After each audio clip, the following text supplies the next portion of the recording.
Hello friends, welcome to best consulting services. இன்றைக்கி நம்ம என்ன பார்க்க போகிறோம் அப்படின்னா, டிடிசிபியிலேருந்து ஒரு முக்கியமான அறிவிப்பு வந்து வெளியிட்டிருக்காங்க.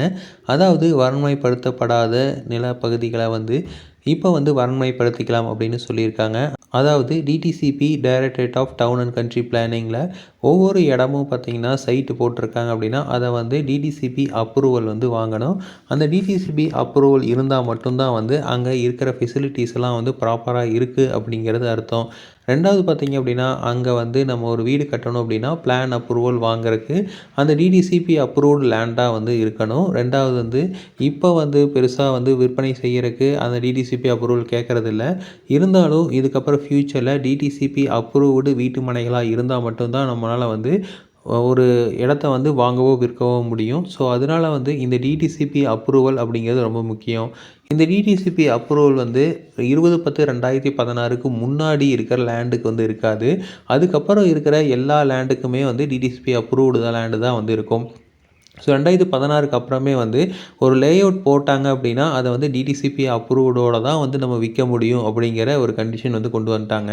ஸோ அப்போது 2016க்கு முன்னாடி பிளாட் போட்டு பிரித்த சைட்ஸ் எல்லாம் வந்து நம்ம வாங்கியிருப்போம். அங்கே வந்து டிடிசிபி அப்ரூவல் இருக்காது. ஸோ அதை வந்து ரெகுலரைசேஷன் பண்ணுறதுக்கு உண்டான ஒரு வழிகாட்டு நெறிமுறைகளை தான் இப்போ வந்து வெளியிட்டிருக்காங்க.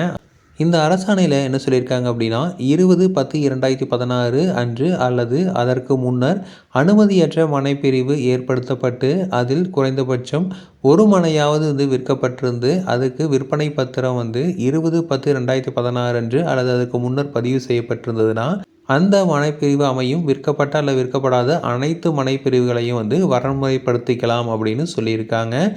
ஸோ இது வந்து 2017 வரைக்கும் வந்து கால அவகாசம் கொடுத்துருந்தாங்க. அதுக்கப்புறம் வந்து 29/2/2024 வரைக்கும் கால அவகாசம் வந்து கொடுத்துருந்தாங்க.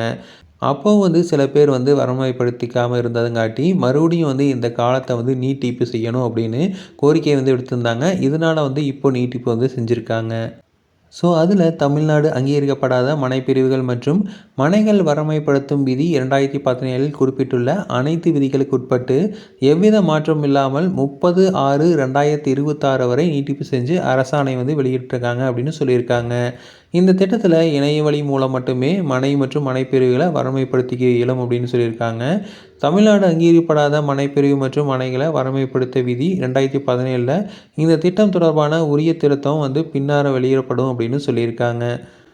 ஸோ இதனால் யாரெல்லாம் வந்து ரெகுலரைசேஷன் பண்ணாமல் இருக்காங்களோ அவங்க எல்லாமே வந்து திரும்ப பண்ணிக்கிறது ரொம்ப முக்கியம்.